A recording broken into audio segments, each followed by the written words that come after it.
Thank you, everybody, for downloading another episode on the Detroit Sports Podcast Network. This is the Doc, John Macaroon, and this is the One-on-One podcast where I get a chance to talk in depth with fascinating people. And on the show today, we're blessed enough to have Marques Ogden, former NFL offensive lineman. He wrote a great book titled Sleepless Nights, the NFL, a Business and Family. Marques, thank you for joining me today. How are you? Doing fine, Doc. How about yourself? Oh, man, I'm doing good. I wrapped up reading the book earlier this week, and I just wanted to say it was a great book, interesting read, and I'm looking forward to going more in depth regarding the book, your NFL career, some news and notes in the NFL, and things like that. So I complain, Doc. I'm glad you enjoyed it. We worked very hard on it to give everybody a great product. It's been getting great reviews so far. He's got about 14 or 15 five-star reviews between Barnes & Noble and Amazon, and things are going along very, very well. Now, growing up, you are the brother of NFL Hall of Famer Jonathan Ogden. How did you get involved in football? And growing up, how did you get the bug to play sports as a kid? Well, Doc, growing up, my father, who played football at Howard University, never really pushed football on us per se. He said, if you want to play, I'll support you guys, but he never really pushed it on us. And my brother started playing in the 7th grade. He went to St. Albans High School in Washington, D.C., and then after that, when he played, I ended up following his footsteps as a freshman at St. John College High School in Washington, D.C. So football, we always just knew it was in our blood just to play because our dad did it. He never forced us to do it, but we just really enjoyed it. And then, being raised by our father, it was always really nice to have that sport outlet, that you could do, to let out frustration and to, stay in shape and to kind of, get some camaraderie. So football was something that we both decided to do at a particularly young age. I was 13 and Jonathan was, I think, 11. When you started playing football, did you take to it right away? Were you a natural, or did you take a little bit of time to develop and find your niche in the sport? Oh, no, it took some time. My freshman year, I started all 4 years of high school, JV and varsity. I was a freshman, sophomore, JV, and junior, and then junior and senior varsity starter. But I really didn't learn the game per se probably until about my senior year. Like, I found my niche. I was kind of a big kid that was always, very athletic, but still wasn't very quick-footed, shall we say, with my footwork. So, I finally found my niche when I was a senior. But, overall, I had great coaching. I had great help from my head coach, my position coaches. So it kind of grew on me fairly quickly. Yeah, and you wrote in the book that throughout middle school and throughout schooling, you did experience a little bit of bullying, and that was a challenge for you just based on your self-esteem and how you kind of presented yourself being a shy kind of kid. What was that experience like, growing up and playing sports, but at the same time not maybe fitting in or dealing with some social issues that people are talking about today? It was very difficult, being a very large individual in my youth. I really experienced bullying from, kids my own age in school, and of course, from the opposite sex and stuff of that nature. And then again, it's normal stuff that you go through in middle school, high school, but it doesn't mean it's going to be easy. I had a great father figure, so he was very instrumental and very helpful in that process. But I was very fortunate to that fact, but it was still difficult, not being one of the cool kids, not being a kid that everybody, will always go to or that thought was always super cool or super fun to be around. So it was hard to kind of deal with sometimes, but I found football to be a great release of that. And then by my senior year, I was one of the cool kids because I was probably, I was a big-time football player at my high school. Did you feel like, at the time, I know the prevailing attitude to deal with bullies is to, fight back or to handle it. What were some of the ways that maybe you dealt with it? Did you talk to your brother, your dad, or did you kind of surround yourself with the team? How did you deal with bullying at the time back when you were growing up? I did get into some fights. I did get into altercations. Unfortunately, sometimes when you're young and imprudent, you can be very impatient and just kind of want to lash out at people, which I did.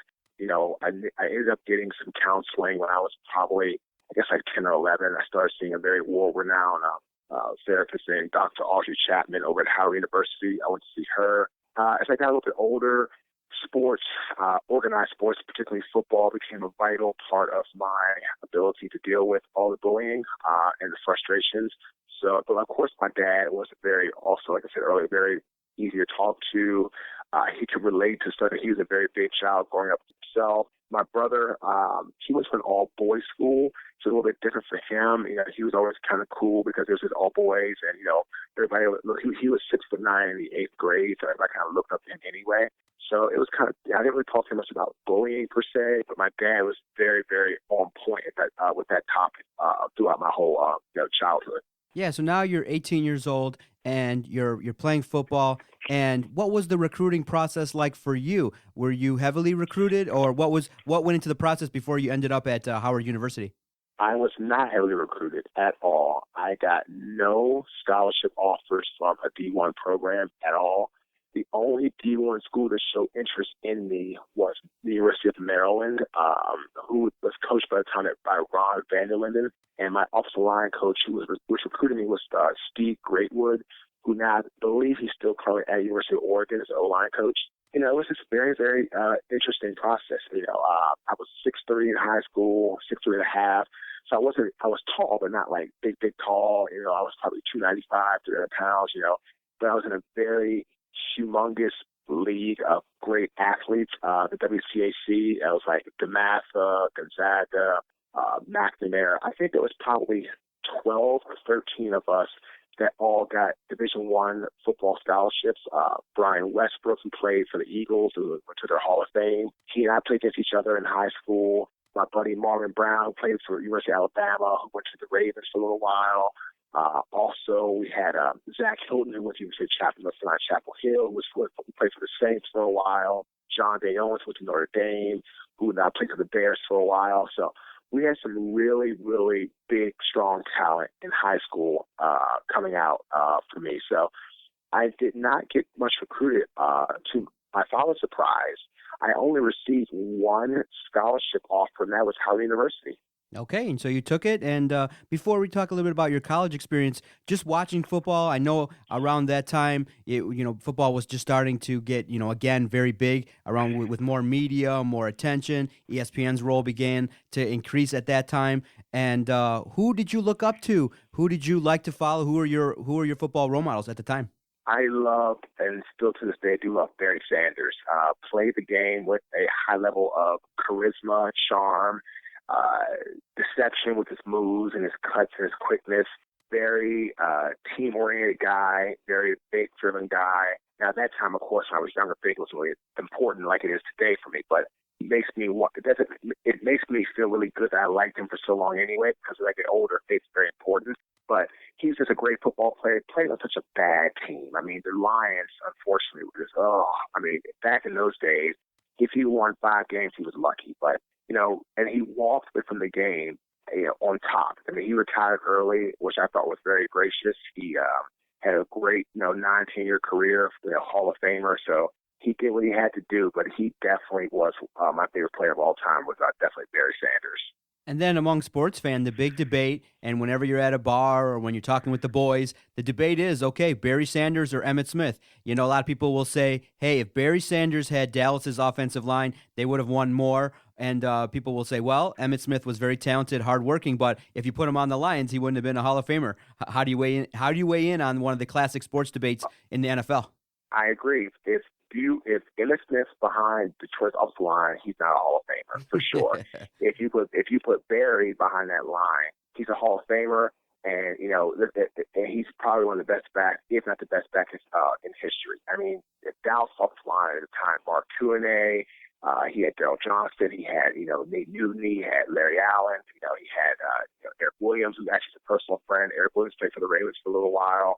And then they had my favorite player, Mark Stepnowski. So they had a huge offensive line. They were great. They were hogs. They were getting it done.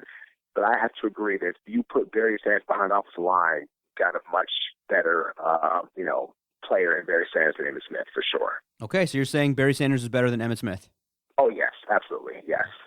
I'm glad to hear that we're here in Detroit, and the line's still a little bit struggling, but it's always good to talk about Barry because those highlights still live to this day. All those great runs, man. He was definitely a great guy to watch. Being a Lions fan as a kid, for sure.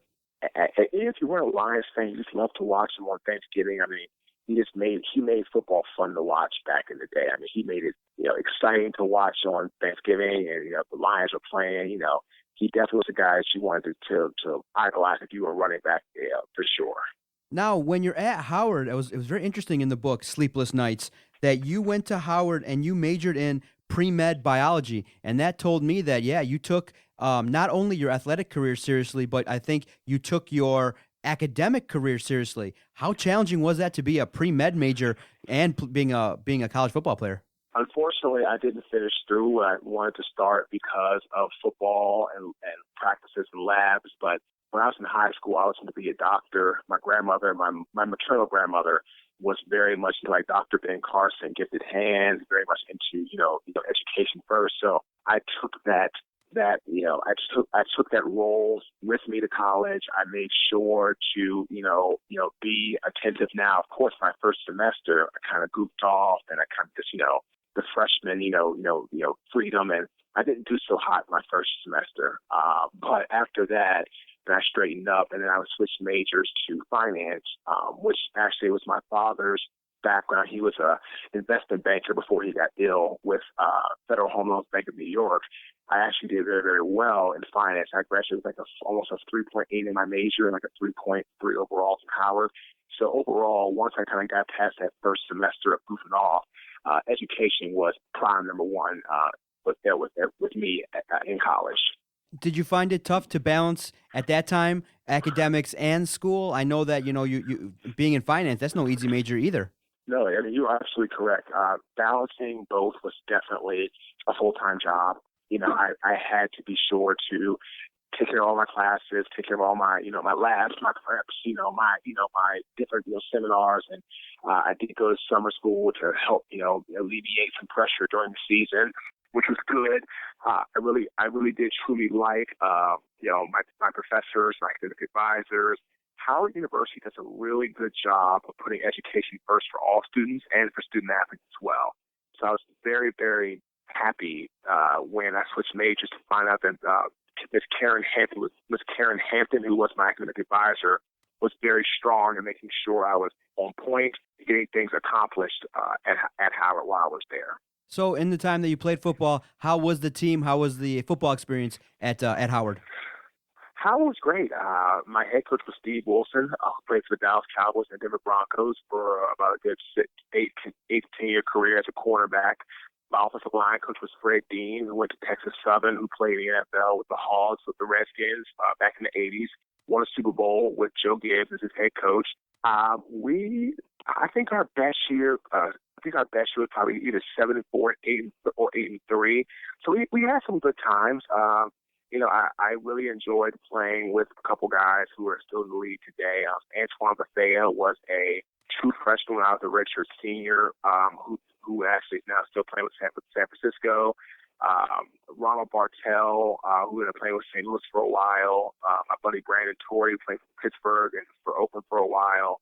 So we had a couple guys that came in and I had to play with, near the end of my career there, who are still playing today or who just recently retired from the NFL. So we had some talent. I mean, we had some talent, and our stadium filled up, especially for the first couple games of the year. And if we were winning, the stadium stayed packed. If you're losing, which is like anything else, it's not going to be packed. But one thing I will say for sure, Doc, is nothing's better than a Howard homecoming. Let me tell you, you see stars from Puff Daddy to Jay-Z to, guys, what's her name, Monique, or, you see all kind of superstars, Brandy, and everybody, comes out. The Notorious B.I.G. was at Howard. I mean, everybody comes out to a Howard homecoming. So to play there for 5 years and actually be a 4-year starter during those Howard homecomings.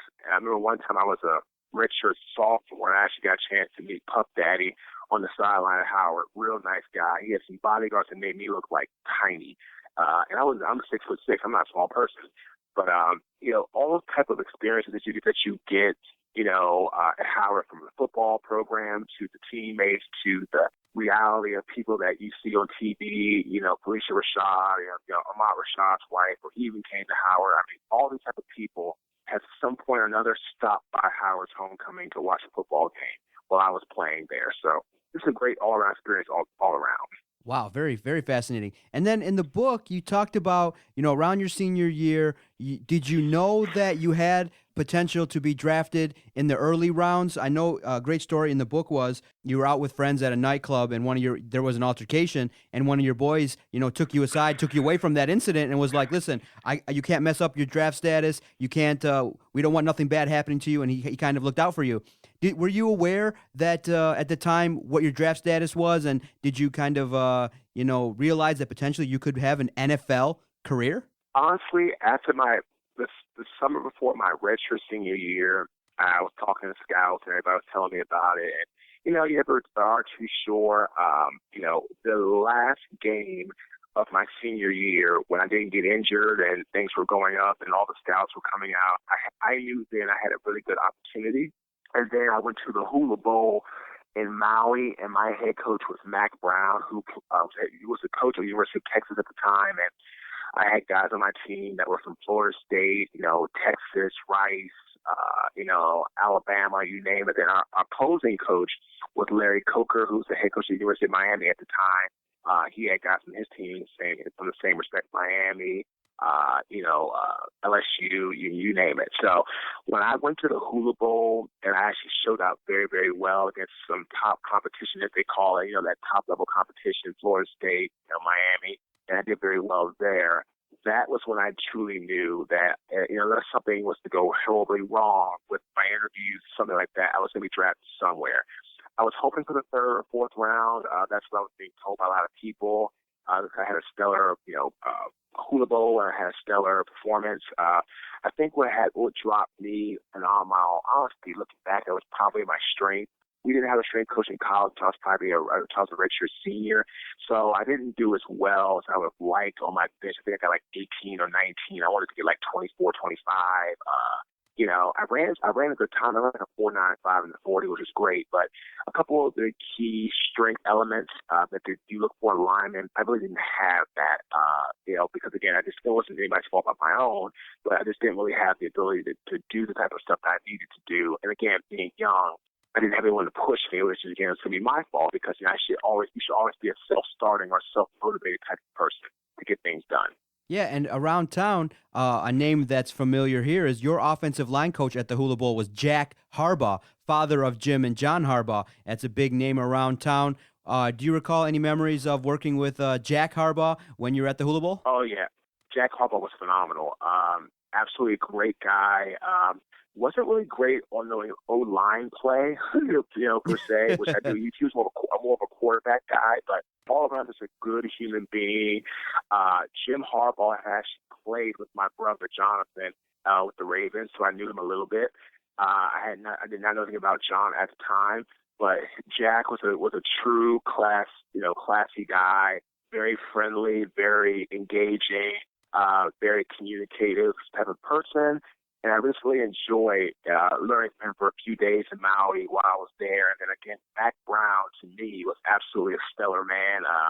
I remember during halftime we were up big, and I was like, best coach in the world right here, baby. It's Mac Brown. Just having some fun with the guy. And he enjoyed it, and, he really was very friendly. And even though it was a business trip for the players, he made you feel like you were having a good time at the same time. He said, look, guys, you're here to showcase yourself to be in the next level, but don't forget to have fun. You're in Maui. You're 20, 21 years old. Do not forget to have fun while you're here. Now, take us through the draft experience for yourself. Draft night comes, and you're thinking. I know your dad told you maybe you could go in the third round, and you're waiting for a team to call you. Share with everybody. It was greatly depicted in your book, Sleepless Nights. Take us through your draft experience going into the NFL. It was interesting. Waiting on the phone day one. I knew the first two rounds wasn't going to be anything. I wasn't expecting anything at that time. Third round came along. A couple teams called. Who's talking to you? What's going on? This, that, the other. They say, okay, good. We'll get back to you. Hang up.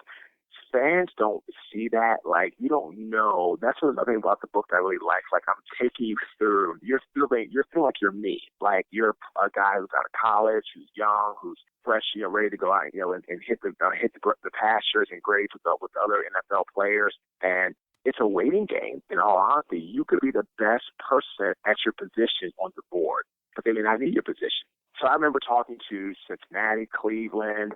I remember talking to the Rams, all these teams on day one. And day one goes by at the end, last pick of the third round. I don't get a phone call the day the draft's over for the day. I'm like, oh, man, this is not good. Oh, I did so well at the Hula Bowl. Then you start to question and doubt yourself, like, what's going on here?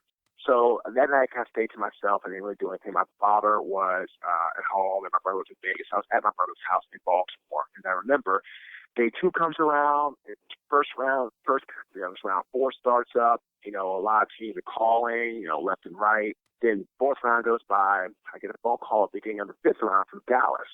Over the line, the coach said, one of the scouts said, Jerry Jones loves what you do. Bill Parcells likes your attitude, the way you finished blocks in the Hula Bowl. We saw the way you did really well against the second-round draft pick, Alonzo Jackson, Florida State, in the practice. We love your style. We think you'd be a great pick for Dallas. I'm like, great. You guys are picking this round? Then they're like, nope. I'm like, why are you? I'm thinking, I did not say this. I'm thinking to myself, so why are you calling me? Like, I didn't say that, of course. So that goes down, and then the fifth, I get phone calls from Jacksonville, Cleveland, Cincinnati saying, hold on, we're going to be back to you.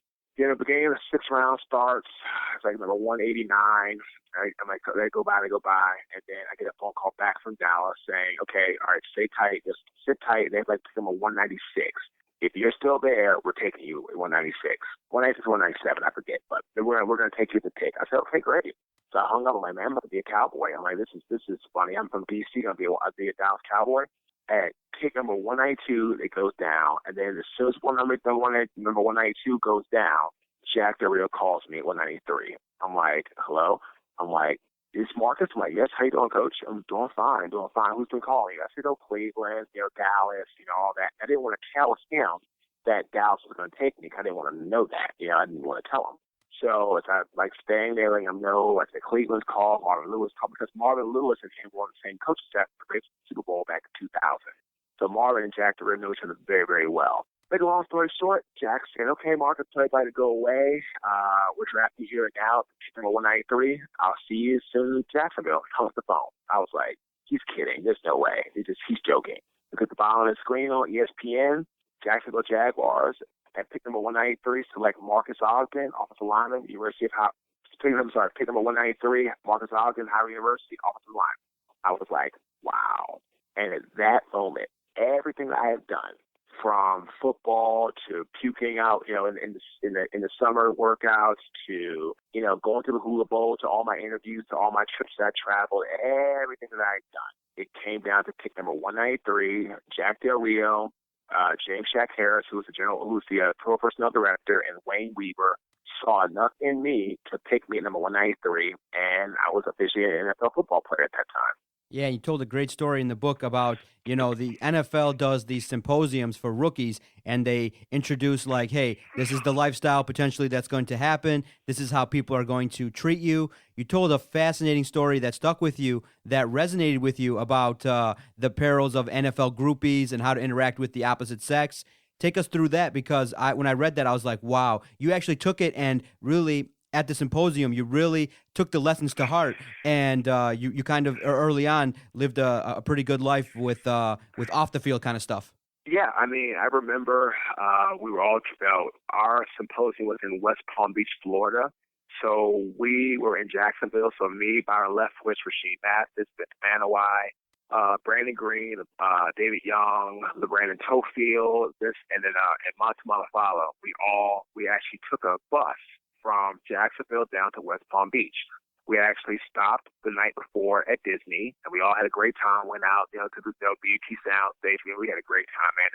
With the guys hanging out. No trouble or anything. It's very, very laid back, but it's nice to have that camaraderie. So we got to the symposium the next day at the hotel. They had security everywhere. The hotel was like Fort Knox. Like, you could not get in there unless you were with a player for each team. There was 253 first time draft pick guys at a hotel that were in the NFL. I remember I saw Carson Palmer. We hung out with him. I saw Troy Polamalu.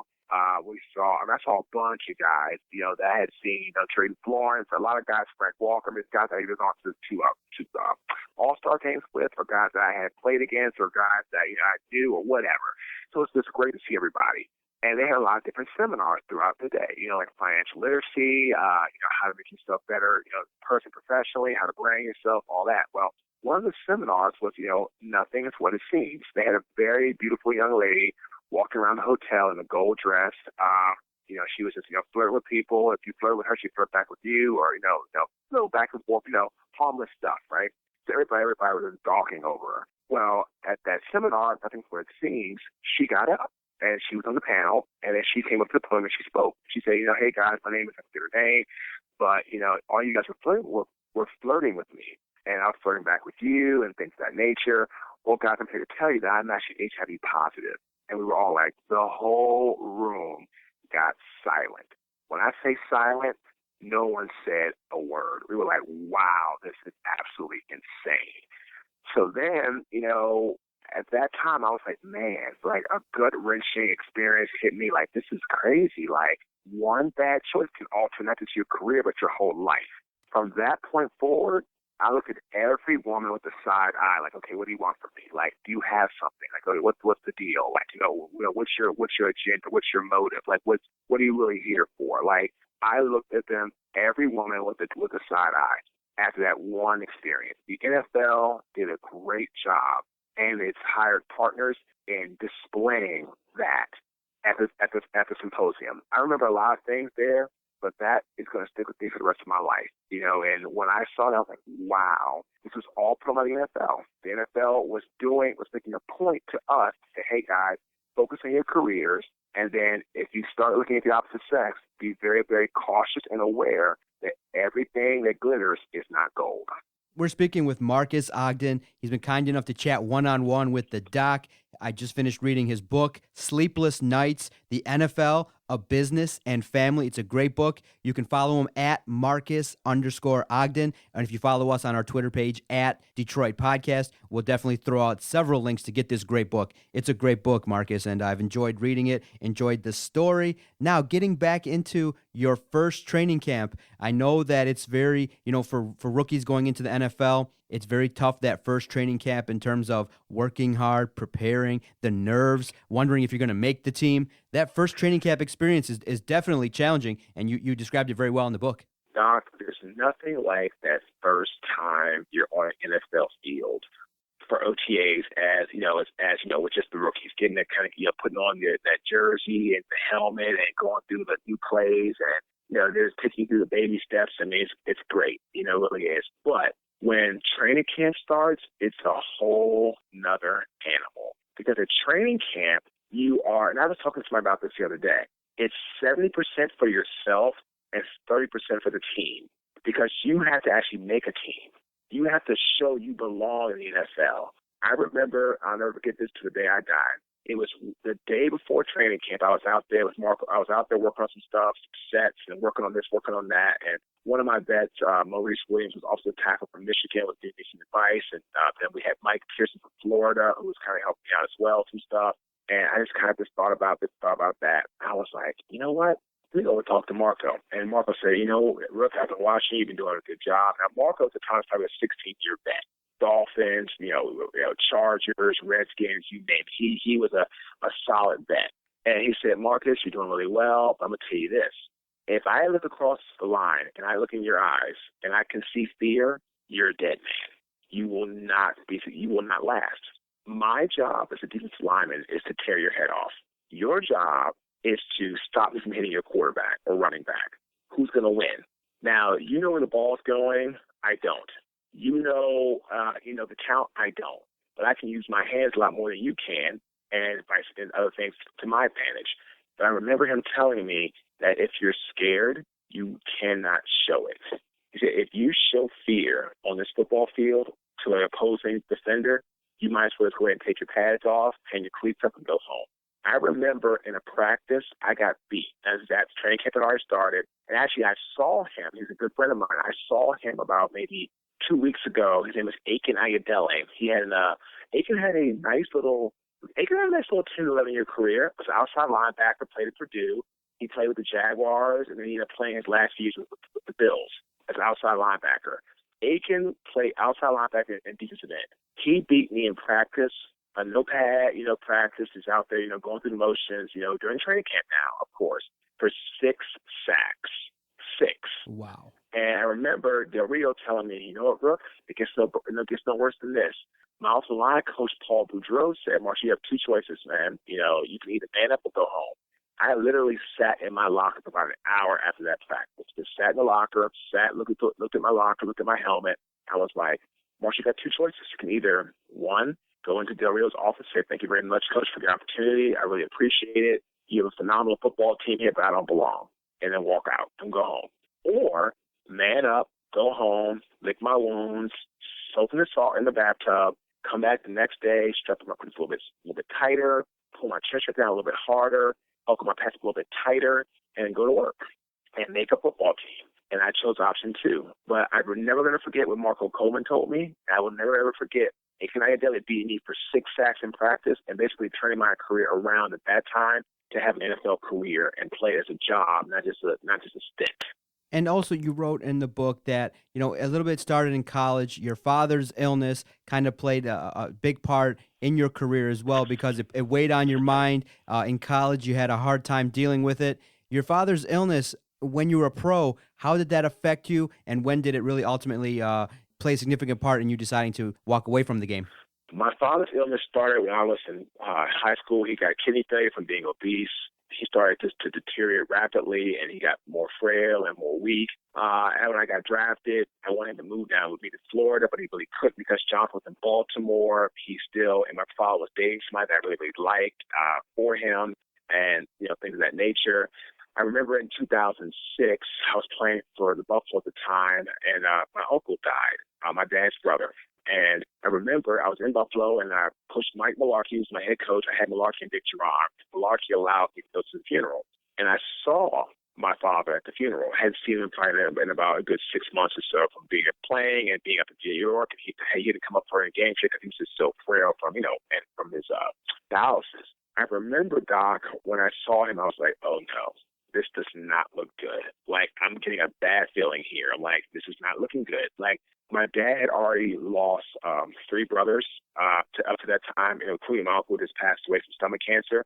So my grandfather had already buried 3 sons. He had 5 boys. He already had buried 3 sons. One was 50, one was 2, one was probably a couple days old. When I saw him, I was like, this is just not good. This is just not good. So I remember that summer, my dad was actually going into open heart surgery. He had a disease called he had an issue called constricted pericarditis, where the valves around your heart tighten and you can't pump blood normally or fluidly. So I remember he had open heart surgery and everything was going well. I was at Baltimore for the time. I was there, and I ended up going to see him after his surgery in the ICU, doing fine. He was recovering. Ended up. Doc, I got a phone call 2 days later, July 26, 2006, saying that my dad gone into cardiac arrest. I was like, what? So it's like 2:20 in the morning. An hour and 50-minute drive took me an hour, a little over an hour, give or take. I arrived at the hospital at 3:28 a.m. The doctor came in and told me about 3:30 he was pronounced dead at 3:21 a.m. Wow, 7 minutes. Wow. 7 minutes. It was the hardest thing I ever had to deal with in my life because the day before when I saw him, I wanted to talk to him and speak to him and see how he was doing. He kicked me out. He kicked me out of the room to get rest. He said, Marcus, I love you, but it's time to get out. Go home. I'll see you tomorrow. I never got to see tomorrow. The hardest thing I ever had to do was call my brother that morning, and literally it was like a gut-wrenching scream. I never heard a 6'9", 380-pound man make in my life. And that was probably the toughest phone call I ever had to make in my life. So I had to call my brother to tell my father was gone. In your NFL career, where were your stops? Drafted to Jacksonville and then played there for about 2 years, which is great. Then I went to Baltimore with the Ravens for a year, which is phenomenal. We had some coaching switches. I lost off the line coach Jim Coletto. He left Baltimore. He wanted to move up to OC. They didn't give him a job, so he left. I didn't get along with the new O-line coach, Chris Forrester, and that, again, was my fault. I did not really learn how to sit down and talk with him like a man about how I could become better. I then went to Buffalo under Jim McNally, which is a great place, which was awesome. I loved it. McNally was phenomenal. Mike Mularkey was a great guy, still is a great coach today. Then I had Dick Geron there.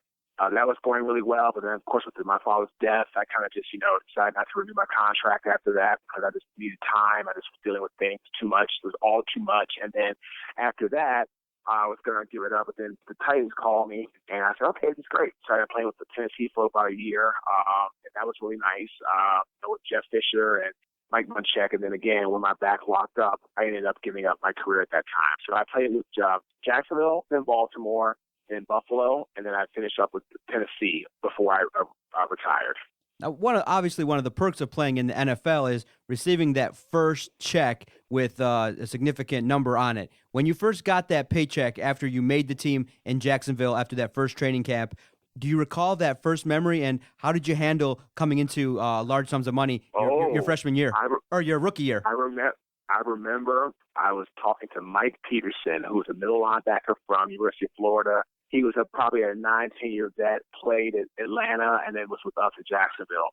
I literally told Mike, I was like, Mike, have I made a mistake here? Like, this is it? Really? Like, wow. Like, this is all mine? Literally, my eyes just got big. I was like, I had never seen a check that large in my life. Never. And it was amazing because, I was like, wow, this is no longer a game. It's a way of life. It's a living. It's a livelihood. When that first check hits your hands, and it's not like an OTA check, it's not a training camp check. When that first game check hits your hands, it's a 22-year-old, 21 or 22-year-old rookie, whatever your age is, and you actually see it in your hand, you're like, daggone, man, this is real. So for me, when I told Mike Peterson and Aiken Ayodele and a couple of the other guys, I'm like, wow, man, it's an absolutely surreal feeling. I knew at that time, Doc, it was no longer a game. It was a way of life. It was a way to pay the bills to live life. What was your first, what was one of the purchases that you made early on that you might have spent a little bit of money on? My first purchase was a brand new car. I bought a 2003 Cadillac Escalade off the lot. That's the only thing I ever bought that was a big time. I lived in an apartment. I bought a very nice, simple home in Jacksonville. That's a real estate property. Other than the Escalade, I had never bought anything else of a high value. Never. So when I got out of the league, I had good money saved up. I had great money saved up. I had been very frugal, very penny pinching. I had been very wise with my investments and my money.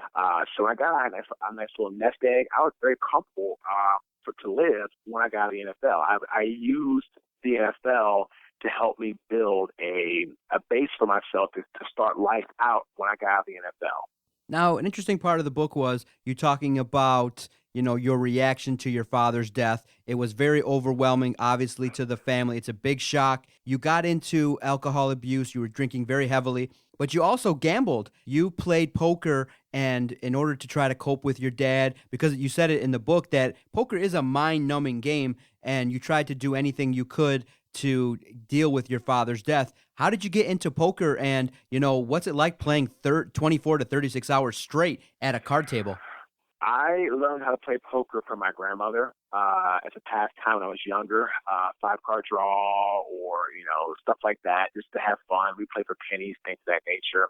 I actually got hooked into the big, late 90s, early 2000s poker rush. You remember like the World Series of Poker on ESPN and all that. They had the game show that we had like the high stakes poker and all that stuff was on TV at the time. Doyle Brunson and everything. It was like a big surge rush, like right there in the early 2000s. So I got hooked on it at that time, played a couple video games with it, just basic stuff. And next thing you know, when I got to the NFL, I started really playing at a dog track, an illegal dog track in Jacksonville. And that kind of started my whole train. But at the time, it was very, very, minuscule, very, very just, very, very, limited play. I played for a couple hours here and there. Wasn't anything like that until when my father died. And I had lost my best friend. I had lost my my real strong connection with that person. I had nothing left to kind of keep me out of trouble. My brother was going through his stuff on his own, and I totally understand. My mother was dealing with things in her own way. So everybody dealt with things differently. My outlay was I used to love to go to Atlantic City, drive there 2.5 hours from Baltimore up to New Jersey, stay right at the at Harris, and I go right to the poker room. I'll go over to Tropicana, and I would just sit there, free drinks, and as long as you had chips in front of you, Doc, they kept serving you alcohol, give them $1 for a tip, and you could sit there for hours upon hours upon hours. No wife, no child, no loved ones to be accountable to. It was just me, the bottle, the cards. That's all it was. Yeah, and when I was reading that, I was like, oh, okay, I got into poker the same way, except I was at way smaller stakes. I never got into no limit hold'em. I liked limit games because then I knew, okay, hey, if I'm going to win a pot, I'm going to win a couple $100, and if I lose a pot, I'm not going to crush my bankroll all in one shot. So limit games, limit hold'em attracted me, and I got kind of good at it. So what kind of games did you play at the casino? Did you play no limit hold'em? And did you? Oh, yeah. How good were you? I was good. I was really good. If I was sober, I was good. If I was drinking, it was a crapshoot. I literally played 1-2 no limit, 2-5 no limit, 5-10 no limit. I played big games because I still had good savings from my NFL career. I had other money that was coming in at the time. I had no real debt, no family, no expenses. So I could sit down with $1,000 at a table. Then I got hooked on going to Delaware for a little while back in when my construction company failed, we'll get into that in a little bit. I got hooked on going to Delaware for a while and then playing up there. It was probably an hour away from Baltimore. It's actually right in between New Jersey and Baltimore, from Atlantic City to Baltimore. So I used to go there. I used to play the big 2-5 no limit. I literally would play for hours upon hours upon hours. And it was, looking back at it, it was really sad that I did that. And I've learned my mistakes. I still do play poker today at a casino in a controlled environment, but I'll play for 2-3 hours, maybe 4 at the most. If I'm playing, if I'm on vacation, if I'm having some good runs of cards, but nothing past 4 hours. No matter what. I've got responsibilities, and I've got a family and things of that nature now. So I'm much more cognizant, much more aware of how to be professional and how to be, how to carry myself accordingly when I'm gambling now. You got any famous bad beat stories? Oh yeah, I mean I've had hands where I've had the nut boat and guy flops a four of a kind on me in the river. Oh, I mean I've had it all. I've had the the rounders, Teddy KGB, beats and stuff of that nature, and I've seen it all at poker. I really have seen it all. Yeah, we'll talk definitely after. We'll chat later on because I play poker, and talking cards is quite fun for sure.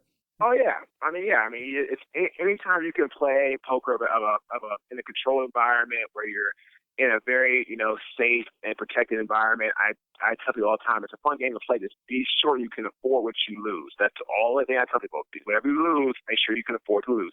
Otherwise, do not play cards.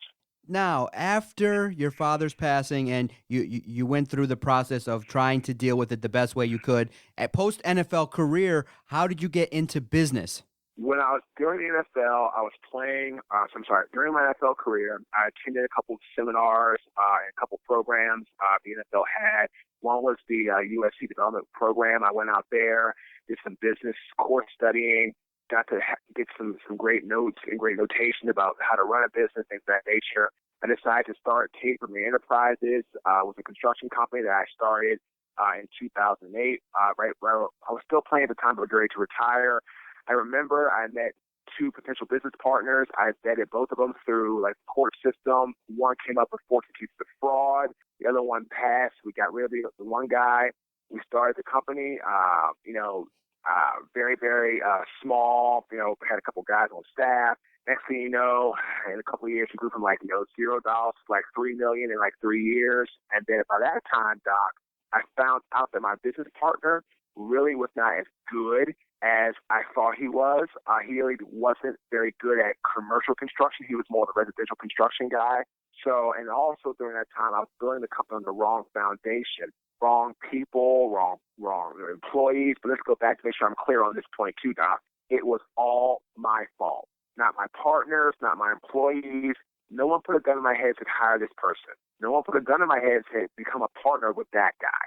So throughout the process, Doc, I was very, very much growing a company on the wrong foundation and the wrong platform. And eventually, in the summer or the spring/summer of 2012, Doc, that finally caught up with me. When I got into one job too many, and my company basically went from being on cloud nine to being, at the bottom of the barrel. Yeah, it was one of those things that in the book you describe in detail in terms of maybe your style as a boss, letting some things go, taking on the projects that maybe you just weren't ready to at the time. And it really was, a fascinating read to learn how when you had that big a project, you literally went through a couple $1 million in a better part of 3 months.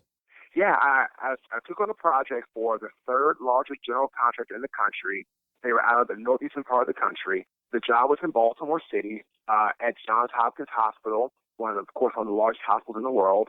The job was the DHMH Health Laboratory. We were doing the total site package for the project. It was about a $4 million project. Everything was going phenomenal. We were demolitioning the asphalt, and we started to haul off dirt and bring in stone, and we were rolling. We had 40, 50 trucks a day hauling dirt out. We were killing it. Got my first $1.1 million check from the project after about 3 months of being on it, after setting up the mobilization and getting things on ready to roll. It was great. Then we hit a snag on the project, Doc. The project had to be dewatered or had the site dry to put in the concrete, footings to take the building vertical. Well, my contractor out of Texas did their job. They left, and then the site wasn't still dry. And I said, you guys going to come back? So we're not going to come back. We've already finished our scope of work. So the owner and the GC said, well, Marques, this is brought up by you. You have to finish this. Like, either finish this or we're going to pull your bond, and then we're going to put you into a tough position. Looking back on it, Doc, I really, really wish I would have got some counsel and got some advice from some people and figure out what my real position was. But I trusted my partner, but again, it was all my fault. Ended up with a project where I asked my partner, should we do this work? He said, yes, we can get it done, no problem. I was young and crude. I was probably I just turned 30. I didn't really know construction that well. I learned on the fly, but I wasn't really like I am today as far as knowledgeable about my business. So ended up taking on the project, the extra work to get the site dry. Now, unfortunately, I did not get a change order. So we'll come back in the end to bite me. So after getting work stock on the project and doing all the work with all the employees and the extra labor, materials, sumps, you name it. I was about $2 million spent in 90 days. I was averaging $50,000 to $60,000 a week in payroll. A week. Wow. And then, yeah. Yep. So when I finished, I got everything. There was a river 30 feet below the job site that no one knew about. I think people knew it, didn't tell us. Anyway, doesn't make a difference. So I went to get my change order paid back by the owner, and the GC said, Marques, thank you very much. Came in, phenomenal job. We are not going to pay your change order. We do not have it in the budget to pay your $2 million expense. At that time, Doc, that was it for me. I mean, I had exhausted every resource of my line of credit or lines of credit. I had maxed out every credit card, business and personal. I had cashed in every stock investment that I had. I had cashed in on everything. I had to finish this project. Finished the project, but did not get paid what I was owed by the owner and GC. And that literally in 90 days is how you go bankrupt. Yeah, and you talked about it in the book about, at that time you were just starting a relationship. You were with someone that you cared about. Now, in the relationship, she had an 8-year-old daughter, so now you're worrying about money. And in the end, what was very fascinating and what's not talked about is you went to the Gene Upshaw Trust Fund with the NFL to get some help, and they were a saving grace to help you, get kickstarted in terms of getting back on your feet and really helping somebody out who was a former player. Talk about the Gene Upshaw Trust Fund program and how it really helped you. Well, as I was closing Caden's doors and I filing for personal bankruptcy and closing the doors to go into my next phase of life, I was cleaning out my desk and I found my NFL players card in my desk. I looked at it. I picked up the phone. I called Andre Collins, the senior director of the Players Assistance Fund and the NFL Player Care Foundation. Went in to see him in D.C. He said, Marcus, look, we checked the database, different jobs like Kansas, L.A., New York. They found the perfect fit for a job in Durham, North Carolina, where my wife's family was probably about 20 minutes away from us. One of the best things ever happened to me from a faith perspective, family perspective, you name it. So then, Doc, as I was doing that, Andre Collins also said, Marcus, please fill out the Gene Upshaw Players Assistance Trust Fund application. It's a program that they have when NFL players get fined or other money that's put into the organization through the NFL Players Care Foundation or the NFLPA, Former Players Association. That money goes into a kitty, and it's called the Gene Upshaw Trust Assistance Fund. You have to apply for it. You have to fill out paperwork, show your tax returns, your bank information. It's a very expensive. It's not just like, hey, I need money. Congratulations. It's a very thorough process that the NFLPA and Player Care Foundation Board puts you through to see if you're a viable candidate. So when I was here, coming home from Merrill Lynch, I love Merrill Lynch people, but I hated the job. I love sales, not that type of sales. Anyway, if I was coming home from work, and this was in May, my wife called me. My fiance at the time, now my wife called me. She said, Marcus, the NFL sent a letter. They have approved us for a 4-month grant through the NFL Player Care Foundation and the Gene Upshaw Trust Assistance Fund. I was like, what? It turned out, Doc, to be $14,000 that they paid out through bills to my landlord, to different companies and different, my heat, my electric, you name it, my car. Doc, that allowed me to breathe, get on my feet, and then to restart my life and to restart my dream. And that's kind of how it got started. The NFL played a very pivotal role in getting me to where I am today. And again, this is why in the book I'm so very honest and candid and very appreciative and thankful to the NFL, because it gets such a bad rep these days. That's where the family side comes in. Like the NFL, even though it is a business, it's still a family. I had not made them any money in years, probably 3 or 4 years at the time, give or take. They still found a way to help me, because I was a former player that bled and sweat and did what I had to do to help, to earn a career, to help the NFL have a good image. Everything that I had done for the NFL, they felt it's a duty and a privilege. It's a duty and a self-responsibility, to help me in my dire time of need. It's a financial bridge gap assistance. It is not a crutch. You have to go through emotional counseling, mental counseling, credit counseling, the whole 9 yards. It's not just going to be like, hey, here's money, let's just go to work. It's not like a crutch, or like a steadfast. It's a short-term financial bridge assistance gap. That's what it's designed for, to help you through those tough 4 or 5 months that you need help with, to get back on your feet, to restart your life. That's what it's for. And I took full advantage of that program, and thankfully, between Andre Collins and Marques Ogden, who's on the board, and all the other members, they felt that I was deserving of this opportunity. And when they blessed me with it, I took it to a full opportunity and took full advantage of it to be where I'm at now today, writing a book and becoming an accomplished public speaker and traveling the country and the world to do what I love to do, which is a passion about helping people through leadership roles, helping people through, getting themselves stable. I'm actually in the process right now. I'm actually outlining 2 more books. I'm going to get together an outline for it. I'm going to shop both books to different publishers to see who wants to pick up my next book.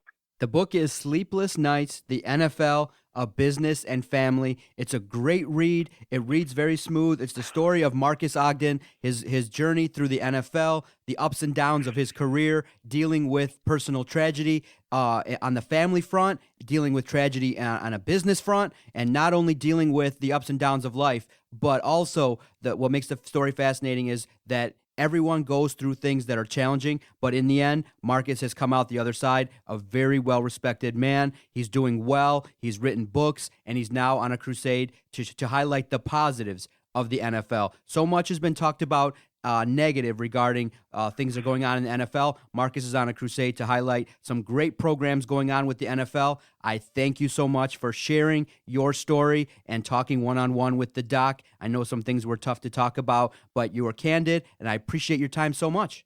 No problem, man. Like I said, John, also I'll be doing an 8-city book tour. I'll be having one in Raleigh, Baltimore, D.C., New Orleans, Las Vegas, L.A., Orange County, and San Diego. We're going to come back for round 2 with regard to Detroit, to Louisville, Chicago, Miami. We're going to go to some major stops on round 2. I signed on with Sports One Marketing that's owned by the illustrious Mr. Warren Moon and his partner David Meltzer, who's a national top 10 best-selling author. So I brought those guys on to help me out with my tour, with fixing up like my one sheet and preparing all my other stuff, public speaking, to do that. So that's going on. I have a woman working named Karen Lish Gallagher, who helps me with my brand as well. And of course, my wife is very integral as well. But at the end of the day, you can also pick up our book, Doc, on Amazon.com, Barnes & Noble, or Books A Million. We right now, Doc, have 14 5-star reviews. We are a best-selling book. We became a bestseller within a week of being released. About 2 days after being released, we broke into the top 30 globally for football books, American football across the world. And then we also broke into the top 500 with Barnes & Noble for all types of books sold. And then we also were almost in the top 500 for books in the category of money and business with Amazon as well.